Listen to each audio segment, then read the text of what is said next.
हैं सगुन केसरी।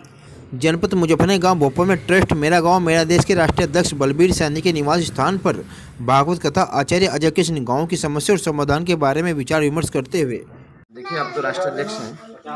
अगर आप गांव तक सीमित रहते हैं तो उसका लाभ केवल गांव तक ही मिल पाएगा। यदि आप गांव से बाहर जाते हैं, मतलब प्रदेश में जाते हैं, जिले में जाते हैं, प्रदेश में जाते हैं और फिर उसके बाद राष्ट्र लेवल पर उसको आगे बढ़ाते हैं, तो जो बेनिफिट सबको आपके इस ट्रस्ट के द्वारा मिलेगा, जो लाभ होगा और इसके साथ साथ आपकी जो पहचान होगी, उसके आधार से इस ट्रस्ट को आपको बाहर ले जाने का मन है या नहीं, या आप ऐसा सोच के चले हैं कि नहीं, इस बारे में नहीं, इस तरह से तो मन भी है और रिक्वेस्टमेंट भी आ गया है, बाहर से अपील भी आ रहे हैं, हमें भी जोड़ो, हमारे यहाँ भी कार्यक्रम करो। बिहार से आते हैं, झारखंड से आते हैं, राजस्थान महाराष्ट्र से आते हैं, हरियाणा से आती है, बहुत आती हैं। लेकिन अभी विस्तार जो है वो गांव लेवल से धीरे धीरे वो हो रहा है और धीरे धीरे विस्तार हो जाएगा। अच्छा अध्यक्ष जी, आपके परिवार में कौन कौन है इस समय? हमारे परिवार में एक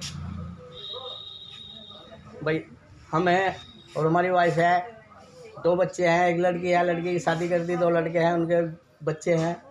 इसका मतलब आप फ्री हो गए हैं इस समय, आप गांव घर की जिम्मेदारी से बिल्कुल फ्री हो गए हैं। अब समाज की जिम्मेदारी है, घर की जिम्मेदारी है, घर वालों को साथ लेके समाज की तो जिम्मेदारी। अब आप इस जिम्मेदारी के बाद में गांव की जिम्मेदारी लेना चाहते हैं, जो बहुत बड़ी जिम्मेदारी है, जो कस्बा है उसकी जिम्मेदारी, उसकी सेवा करना चाहते हैं। तो क्या काम आपको ऐसा लग रहा है कि जो यहाँ ये जो वर्तमान प्रधान है, इसके द्वारा क्या काम ऐसा है जो करवाना चाहिए और इसने नहीं कराया? क्या क्या काम ऐसे हैं जो इसको आवश्यक हैं और कराने चाहिए थे? क्या आप इस बारे में वो कहना चाहेंगे? देखिए, हमारे गांव साफ़ सुथरा गांव था और पानी की व्यवस्था ऐसी है, पानी ऐसा है यहाँ का कि जैसे धरती पर स्वर्ग कहा जाए तो पानी के लिए। लेकिन यहाँ के रास्ते खड्डे करवा दिए, पानी की टंकी के लिए पानी की टंकी खुलवा दी और पानी एक बूंद आया नहीं।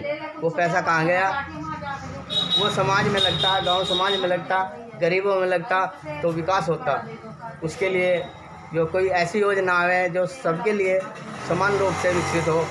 अच्छा ये बताइए अध्यक्ष जी, ये जो आपने ट्रस्ट बनाया है, इस ट्रस्ट के द्वारा क्या क्या सेवाएं की जाती हैं और किस तरह की हेल्प और किस व्यक्ति की कंडीशन को देख करके की जाती हैं, ये आप बताइए। जिसकी आप हेल्प करना चाहते हैं वो व्यक्ति की कंडीशन क्या होनी चाहिए और क्या उसकी किस कंडीशन में आप उसकी हेल्प करना चाहेंगे या करते हैं?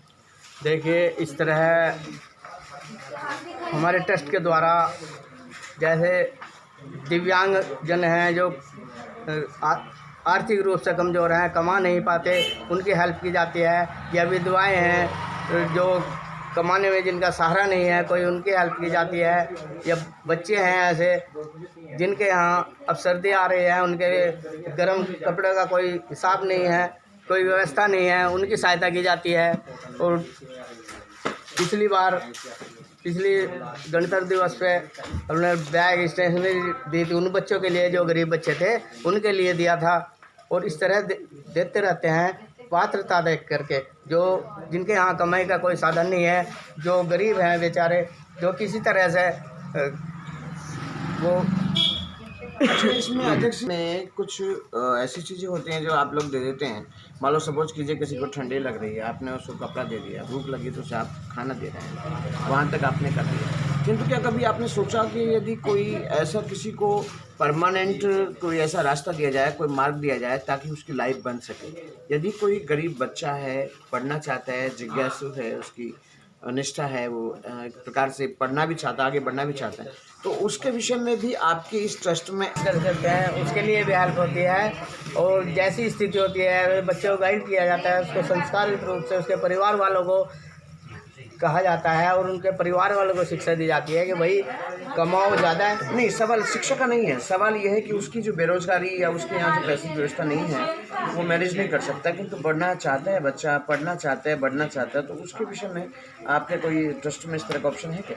ट्रस्ट में इस तरह का ऑप्शन नहीं है, लेकिन हम रोजगार के लिए, जैसे हमारी शॉप है, कोई ऐसा बेरोजगार रहना चाहता है उसे रख लेते हैं, उसके भत्ता तौर पे यानी सैलरी के तौर पे उसको पैसा दिया जाता है। जी जी। मेरे देश के राष्ट्रीय अध्यक्ष बलबीर सिंह आर्य जी, जो एक ज़मीन से जुड़े हुए हैं और ज़मीन से जुड़ने के साथ साथ इन्होंने अपने जीवन में बहुत पुरुषार्थ किया है, बहुत मेहनती रहे हैं, ऐसा बताते हैं, जब यहाँ आते हैं तो लोग आपस में बताते हैं, कस्बेवासी बताते हैं। और इसमें इनके 2 बेटे हैं और जो दोनों ही इस परिवार संगठन में जुड़े हुए हैं। तो इनमें से एक बेटे जो हैं बड़े, क्या नाम है आपके बड़े बेटे का? बड़े बेटे का नाम है कन्हैया, वो आपकी इस ट्रस्ट में क्या है? वो है कोषाध्यक्ष। अच्छा, और छोटे बेटे आपके? गुरु सैनी तो वो क्या, उनको क्या पद दिया? सचिव है, वक्ता है, प्रवक्ता है। प्रवक्ता हैं। अच्छा, इसके अलावा जो आपके ट्रस्ट के साथ जुड़े हुए लोग हैं वो ये गांव के ज़्यादा हैं क्या? अक्सर गांव के भी हैं, बाहर के भी हैं।